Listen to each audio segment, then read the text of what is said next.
Hey everybody, welcome to Rod's Barbecue Kitchen. Cool Guy Barbecue here. Today we're gonna go for a grilling favorite. We're gonna do baby back ribs. And I've got 3 racks, but for demonstration purposes, I'm just gonna work on this one and you just triple the effort.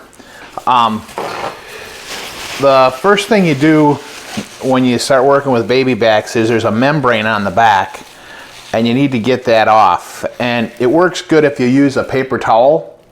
And so what you do is you kind of have to peel it off, and I got this one a little bit started otherwise because it can take a little bit, but you just kind of peel it off and this is what it ends up looking like, and it's just a big gob. Okay, I've got the membrane off the rib. And now what we're going to do is we're going to mix up the rub. And this is a rub we found on the internet, and it's a great rub, and it's good for a lot of different things. So what's in the rub is brown sugar, and one thing I like to do with this brown sugar is I like to make sure that that's spread out like this first because it kind of tends to clump. I've got white sugar. I've got some kosher salt. I've got some celery salt. I've got paprika. I've got white pepper, and that's a little bit tougher to find. You have to hunt for that white pepper a little bit. Black pepper, granulated garlic, and granulated onion. So I have that all in my container here. I'm going to put my lid on. And now I'm going to shake it up really good, get it really good. And you can see in a minute I'll be ready to put it onto the ribs. Okay, so we got the rub all made up, and it makes a nice fine rub. And one of the things about rubs that I've kind of discovered is if you buy rubs that are pre-made, the amount of brown sugar that goes into them or the amount of sugar that goes into them isn't as much as when you do it and you make your own rubs. And I really think that the brown sugar pops out the flavor. But just so you know that, so and it's actually more cost effective to make rubs on your own. Now what I'm doing now is I'm going to throw some mustard on the ribs here, and the purpose of this is to make a binder. You will not taste the mustard in the flavor of the pork ribs when they're done, the baby backs. But we just put this on as a little bit of a binder. Now, these are baby back ribs, and we like baby backs because they don't seem to be as fatty as spare ribs. But you can do spare ribs with the exact same recipe, and when you make spare ribs, they're kind of a little bit more oblong, and you cut off the ends, and they'll look a lot like baby backs. But you can use either spare ribs or baby backs. Our personal family favorite is to go with baby backs. So now what I'm going to do is I'm going to come across the pork ribs with this rub. And just so you know, I've got 3 racks today that I'm going to smoke, because when I smoke up ribs, they're family favorites, and 1 rack just doesn't last long. So I usually make up 3, but I'm just doing 1 here for sake of the video for you. And then the other thing is that I've already rubbed and mustard the other side, so it's already rubbed and mustard. Now, the next step after this is what we do is we take the ribs and we wrap them. I'll push this down to the end here, but we'll wrap them in plastic, and then we'll put them in the fridge. And you can go as low as 10-15 minutes in the fridge, but what we like to do is we put them in the fridge overnight. So I'm going to season up the other ones, put them in the fridge, and then tomorrow I'm going to meet you out at the smoker, and we're going to start smoking these ribs, and I'm going to show you how we put them on the smoker and the process of making ribs that you can enjoy with your friends and family members or whoever you want. Stay tuned. Okay, so I got my beautiful rack of ribs right here. I'm going to put that on. I'm cooking today at 225F. I'm going to smoke these ribs up to an internal temperature of 145. And then what we're going to do is we're going to wrap them.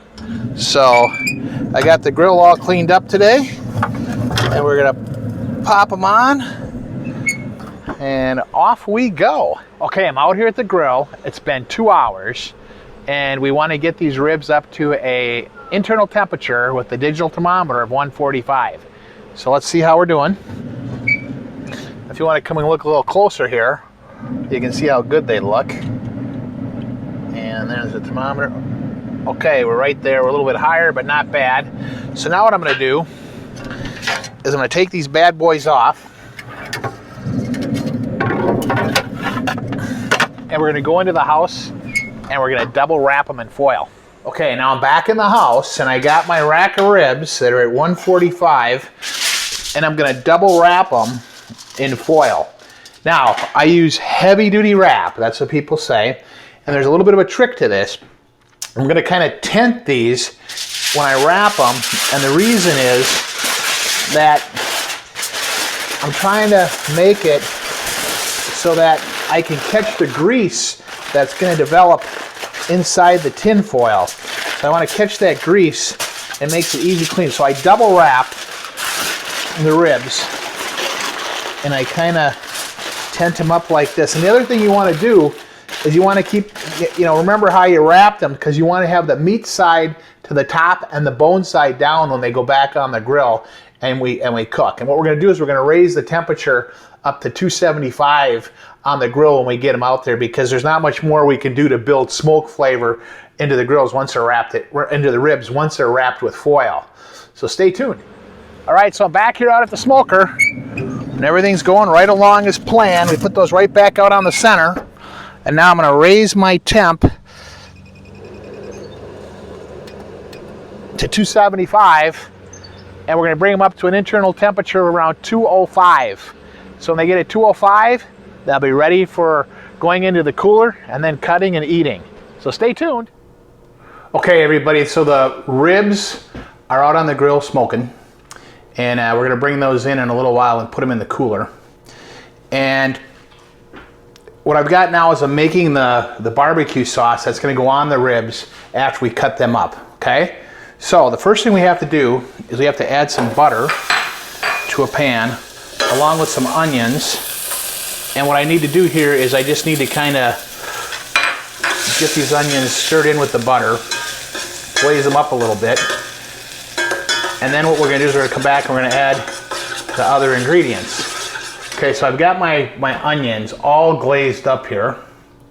And so now what I'm going to do is I'm going to come back, I'm going to start adding the other ingredients to the sauce. So the first thing I'm going to add is some apple cider vinegar.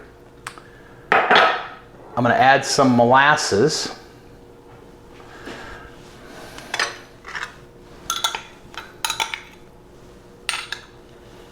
I'm going to add now my strong base ingredient, ketchup.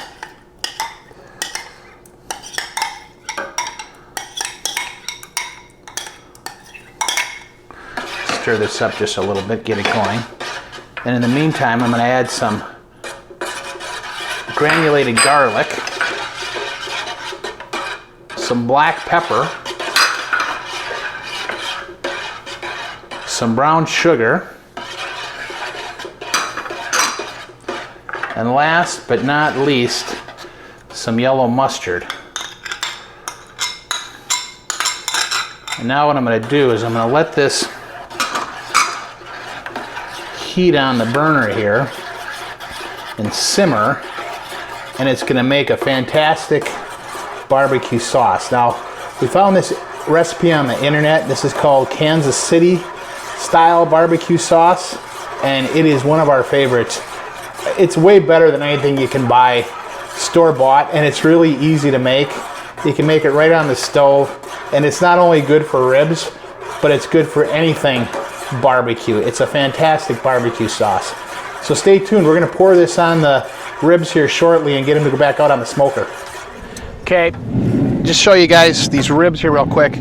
We go for a finish temp of 205, and I had two other racks on and they already made it. Here you see we're at 211. So these are good.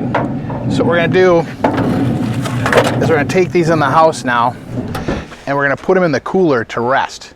Okay, so I've got my cooler open and I've got my rack of ribs that I just took off the grill, and we're going to use the grill as a hot box. So I just insert the ribs into the cooler, close it up, and now we're just going to let them sit in there for a while. And what happens is they steam and they get hot and they actually get to the point where they can start falling off the bone when we cut them up.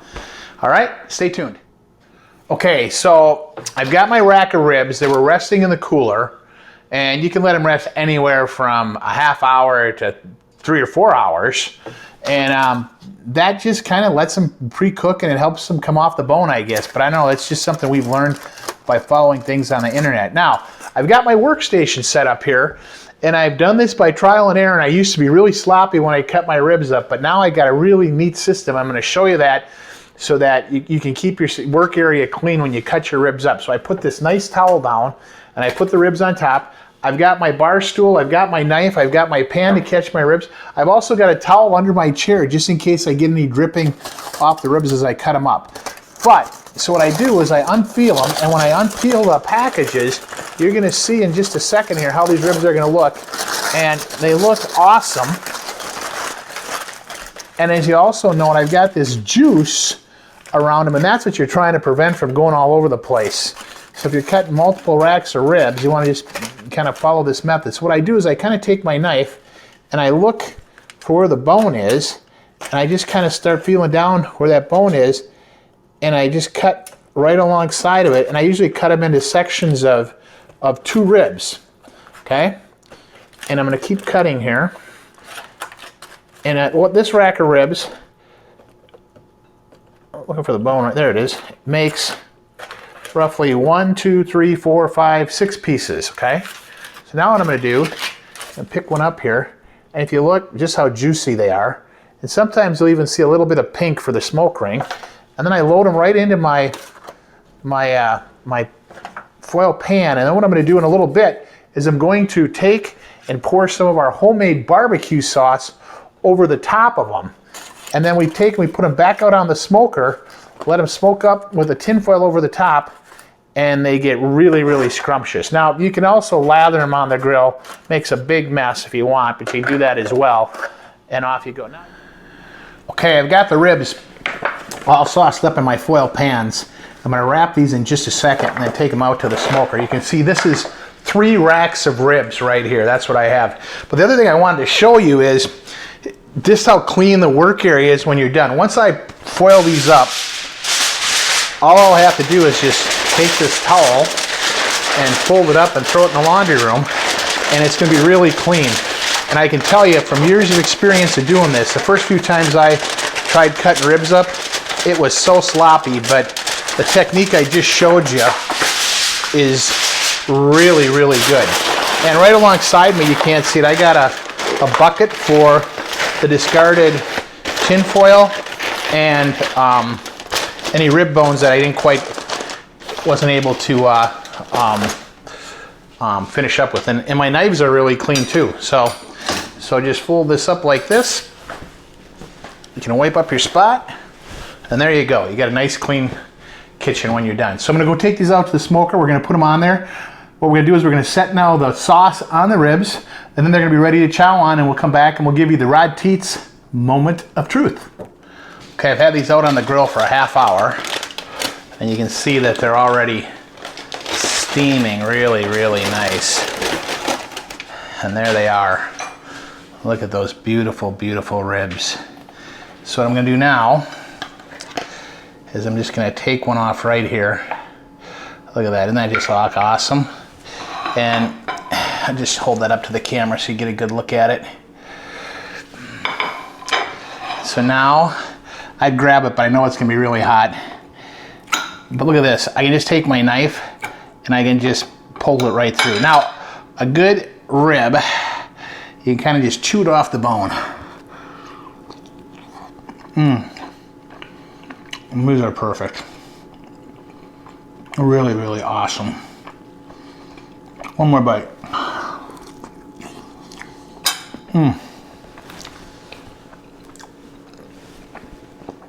Those are Kansas style ribs. I know I'm probably a little bit messy, I'm sorry. But Kansas style ribs. If you want the recipe, go to rodteets@gmail.com and I'll send it to you. Or, like I said last couple of weeks, go to my new YouTube channel and every video is on the YouTube channel. It's a Cool Guy Barbecue. Cool Guy Barbecue. Just go to the search bar on YouTube, type in Cool Guy Barbecue. You'll see my fantastic mugshot. Click on that, and then look up for the Kansas City style rib recipe. And if you click the description link, a PDF opens up, and you can print the PDF right there. And all the other recipes that we've cooked on the pellet grill are there as well. So you can do that with anything that I've cooked. So once again, Kansas City style ribs, they're absolutely fantastic. Homemade barbecue sauce. You know what? I'm gonna actually do a little dip on that. I forgot to do that before. Little dip on there as well. Now that really is a home run. Oh. Anyway, follow me on YouTube. Stay tuned for another recipe coming up in the weeks to come. Rod Teets signing off.